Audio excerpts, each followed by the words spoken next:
It is a matter of soul.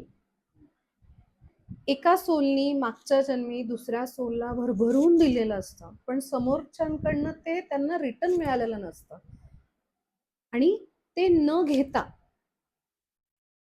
ते relation एक तर एंड झालेलं असतं किंवा गेलेले असतात.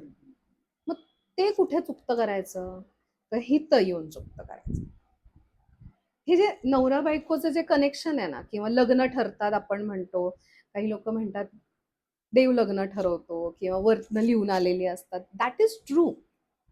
It's a matter of soul. Again, तुम्ही नाही ठरवत की मला ह्या व्यक्तीशी लग्न करायचंय. ते ऑलरेडी लिहिलेलं आहे की तुझं लग्न ह्याच माणसाशी होणार. का? तुझं देणं राहिलंय. त्यांनी तुला मागच्या जन्मी भरभरून दिलंय, तू काहीच नाही दिलेलंस. मग ते या जन्मी ये आणि ते परत दे.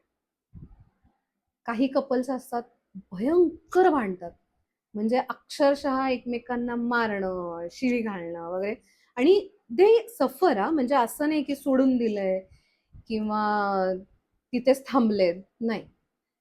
ठीक आहे, चल असू दे, असं आहे ना, पण नवरा आहे माझा असं म्हणून बऱ्याच बायका सोडून देतात. जाऊ दे, किटकिटी आहे ना, पण माझी बायको आहे असं म्हणून बरेच लोक सोडून देतात. का? तर कुठेतरी नवरा बायको हे नातं असं लिहून ठेवलेलं आहे की तुला या बंधनातनं मुक्तता नाहीये, असं लिहिलंय. हे मनाचं नाहीये की ते तुमचं ऑलरेडी सोल कनेक्शन ठरलेलं आहे, त्याच्या बाहेर तुम्ही नाही जाऊ शकत. आता मग तुम्ही म्हणाल की घटस्फोट का होतात एवढे? आजकाल 1, 2, 3, 4, 4, 5, 5 लग्न करतात एकाच आयुष्यात.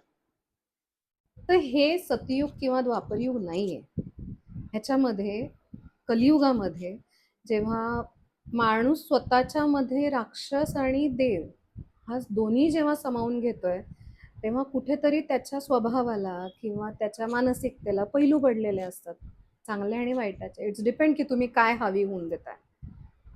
मग आता समजा मागच्या जन्मामध्ये तुम्ही 2-3 लोकांशी इंटरॅक्ट झालेला आहात, मग ते तिघा चौघांचंही देणं तुम्ही आहात ना.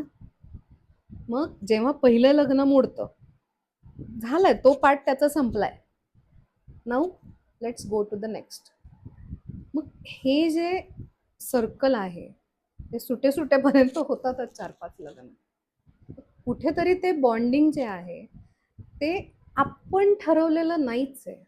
ते तुम्हाला इथे त्या माणसाला मागच्या जन्मीचं तुमचं कर्ज राहिलेलं आहे, ते फेडायला म्हणून तुम्ही इथे आलाय.